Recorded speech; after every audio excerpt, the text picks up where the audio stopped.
ఇక తదుపరి తెలుగువారి గుండెల్లో, ఆంధ్రుల హృదయాల్లో చిరస్థాయిగా నిలిచిపోయేటువంటి ఒక నాయకుడు, ప్రజల గొంతుక శ్రీ పవన్ కళ్యాణ్ గారు. వారిలో ఉండేటువంటి స్ఫూర్తి, ప్రజల పట్ల ఉండేటువంటి భక్తి, సమాజంలో మార్పు తేవాలన్న తపన అమోఘం, అద్వితీయం. అటు సమాజంలో ఒక పవర్ఫుల్ లీడర్, వారి యొక్క సందేశాన్ని విందాం.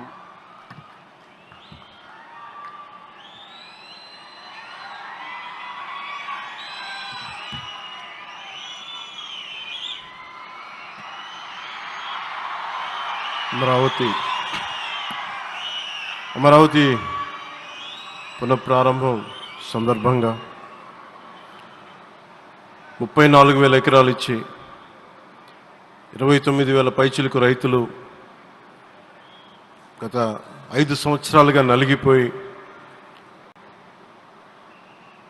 ఇక్కడికి వచ్చి, రోడ్ల మీదకి వచ్చి, ముళ్ళ కంచెల మధ్యలో కూర్చొని పోలీసు లాఠీ దెబ్బలు తిని, కేసులు పెట్టించుకొని, ఇంట్లో పెద్దవాళ్ళని కానీ చాలామందిని 2,000 పైచిలకు రైతులు ప్రాణాలు కోల్పోయి,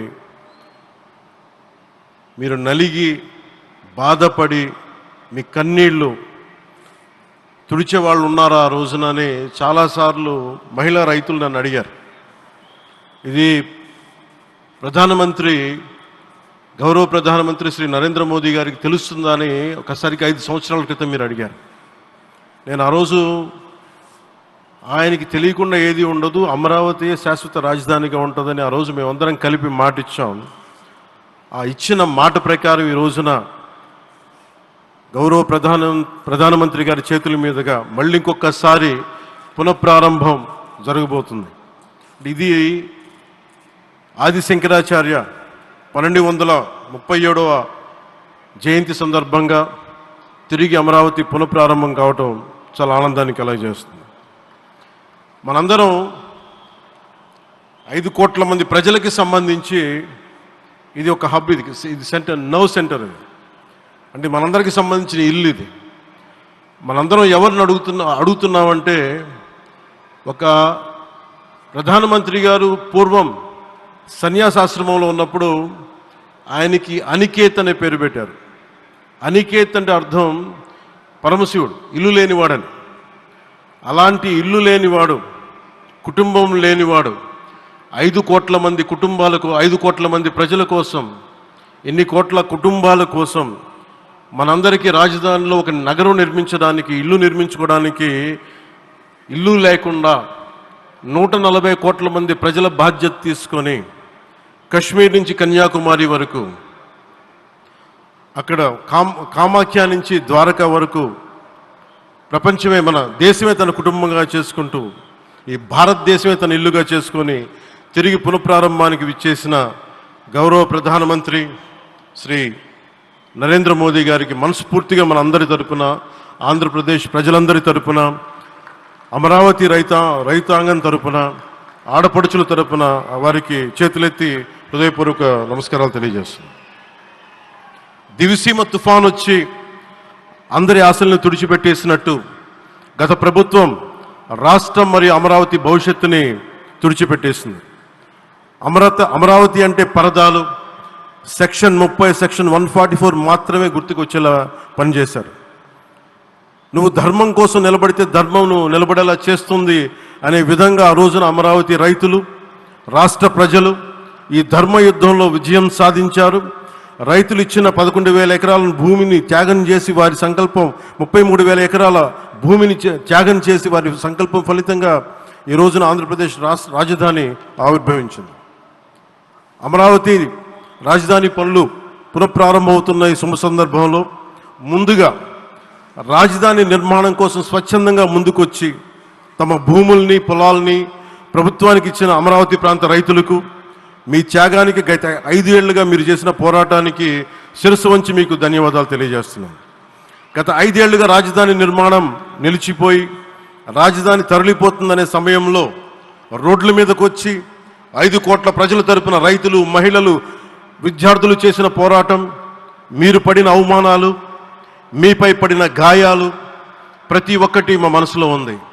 ఆ రోజున దివ్యాంగులను కూడా లాఠీ దెబ్బలు నా గుండెలు ఇంకా సజీవంగా ఉన్నాయి. ఆ బాధ మేము మర్చిపోలేదు, ఎవరిని మర్చిపోనివ్వలేదు. అందుకని దానికి సజీవ సాక్షి ఈ రోజున తిరిగి పునఃప్రారంభానికి గౌరవ ప్రధానమంత్రి గారు రాక, ఆ రోజున మహిళలు విద్యార్థులు చేసిన పోరాటం, మీరు పడిన అవమానాలు, మీపై పడ్డ గాయాలు ప్రతి ఒక్కటి మనసులో ఉంది. మీ త్యాగాన్ని మేము మర్చిపోం. మీరు చేసిన త్యాగానికి జవాబుదారీగా ఉంటాం. బాధ్యతగా అమరావతి నిర్మాణం జరిగేలా సాయశక్తుల ఈ కూటమి ప్రభుత్వం కృషి చేస్తుంది. అమరావతి రైతుల త్యాగాలను హృదయపూర్వకంగా స్మరించుకుంటూ వారి ప్రతినిధులుగా ఇక్కడకు విచ్చేసిన రైతులకి నా ప్రత్యేక నమస్కారం. ఈ పోరాటంలో వారికి ప్రతినిధులుగా సన్మానం అందుకుంటున్న మహిళా రైతులు పాత్ర, ప్రత్యేకించి అమరావతి మహిళా రైతుల పాత్ర చాలా అభినందనీయం. మీరు ఎంత నలిగారు, మీరు ఎంత రోడ్ల మీదకి వచ్చారు. మగవాళ్ళు ఆపేస్తే ఆడపడుచులు బయటకు వచ్చి తిరిగి పౌరుషం చూపించారు, ఆంధ్ర పౌరుషాన్ని చూపించారు. మీరికి నా ప్రత్యేక అభినందన. వాళ్ళు చూపిన సాహసం, సహనం అందరికీ ప్రేరణగా నిలుస్తాయి. వేదిక మీద ఉన్న నా మంత్రివర్గ సహచరులకి, గౌరవ ప్రధానమంత్రి శ్రీ నరేంద్ర మోదీ గారికి, విజనరీ అయిన గౌరవ ముఖ్యమంత్రి శ్రీ నారా చంద్రబాబు నాయుడు గారికి, సోదరులు లోకేష్ గారికి, గవర్నర్ గారికి ప్రత్యేకించి నా హృదయపూర్వక నమస్కారాలు, ధన్యవాదాలు తెలియజేస్తున్నాను. అలాగే ఇతర సహచరులకు, సభకు హాజరైన వారికి, రాష్ట్ర ప్రజలకు కూడా నమస్కారాలు తెలియజేస్తున్నాను. ఇక్కడ రైతులు భూమిని మాత్రమే ఇవ్వలేదు, రాష్ట్ర భవిష్యత్తును నిర్మించే ఆశలను, విశ్వాసాన్ని ఇచ్చారు. కానీ 5 సంవత్సరాల్లో గత ప్రభుత్వం ఆ త్యాగాన్ని అవమానించింది. 3 రాజధానులు అస్తవ్యస్త విధానంతో ప్రజల విఘ్నతని, అమరావతిని అగౌరవపరిచింది. ఈరోజు ఈ వేదిక నుండి మేమందరం మీకు హామీ ఇస్తున్నాం, అమరావతి మళ్ళీ ఒక ప్రపంచ స్థాయి సర్వశ్రేష్ఠ రాజధానిగా ఆవిర్భవిస్తుంది. అమరావతి ఒక ఆర్కిటెక్చరల్ జోన్, ఒక కాంక్రీట్ జంగిల్గా మిగిలిపోకుండా జవాబుదారీతనం, న్యాయం, ప్రజాస్వామ్యానికి ప్రతీకగా నిలవాలని ఆకాంక్షిస్తున్నాం. కేంద్రంలో రాష్ట్రంలో స్థిరమైన ఎన్డీఏ ప్రభుత్వం ఏర్పడిన కారణంగా అభివృద్ధి కార్యక్రమాలు వేగంగా సాగుతున్నాయి. మేనిఫెస్టోలో ఇచ్చిన హామీలన్నీ దశల వారీగా బాధ్యతాయుతంగా అమలు చేస్తున్నాం. కేవలం మ్యాచింగ్ గ్రాంట్స్ ఇవ్వని కారణంగా గత ప్రభుత్వం రాష్ట్రం కేంద్రం నుంచి పొందాల్సిన 1000 కోట్లు నష్టపోయింది. కానీ ఈ ప్రభుత్వం కోఆపరేటివ్ ఫెడరలిజం స్ఫూర్తితోటి, పరస్పర సహకారంతో పనిచేస్తున్నాం. రాష్ట్రంలో రహదారులు, రైల్వే, పారిశ్రామిక రక్షణకు సంబంధించి ఈ రోజున మన అమరావతి కాకుండా రాష్ట్రంలో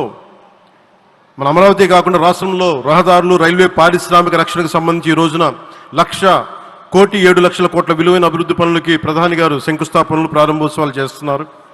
రాయలసీమలో గుంతకల్ రైల్వే, గోరంట్ల హైవే లాంటి వివిధ కార్యక్రమాలకు, ఉత్తరాంధ్రలో పిఎం ఏక్తా మాల్ లాంటి వివిధ పనులకు ఈరోజు శంకుస్థాపన, ప్రారంభోత్సవం చేస్తున్న ప్రధానమంత్రి గారికి నా హృదయపూర్వక కృతజ్ఞతలు.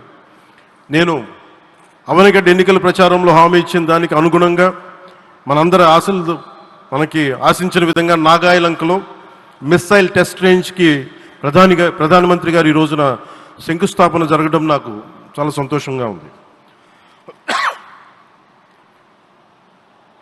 Now with Honorable Prime Minister Sri Modi ji and Honorable CM Sri Chandrababu Naidu garu, and together again Amravati will surely become a world-class capital, a 360-degree growth engine for all of Andhra Pradesh. Our youth will no longer have to leave for Bangalore, Chennai or Hyderabad. Soon Andhra Pradesh will create jobs for our people and attract talent from across the nation and the world. దీనికి అమరావతికి ప్రత్యేకించి ఒక వ్యక్తిని మనం స్మరించుకోవాలి.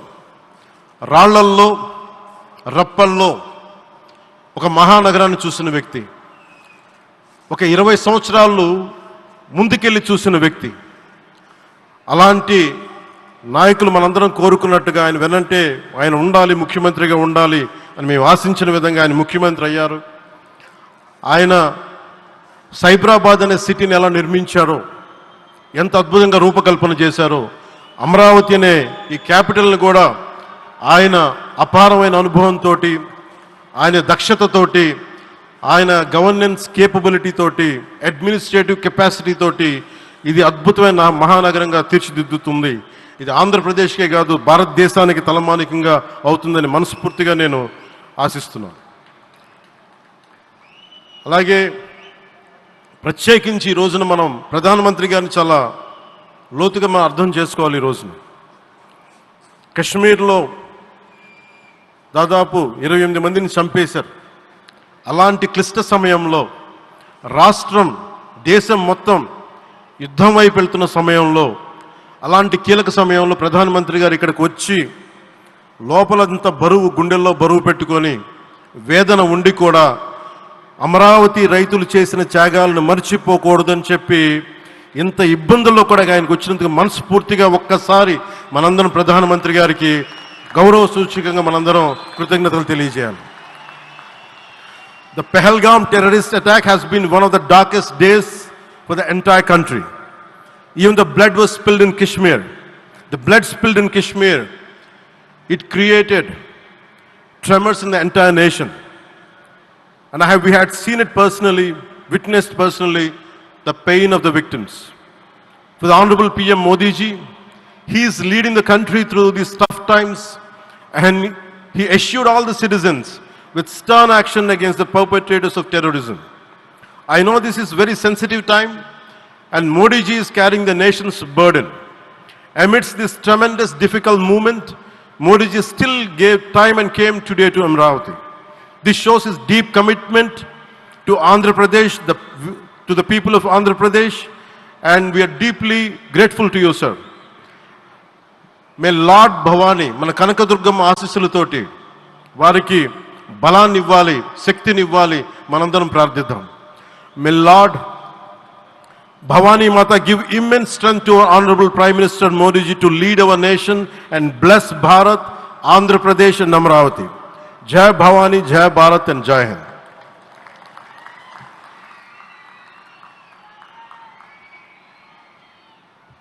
శ్రీ పవన్ కళ్యాణ్ సార్కి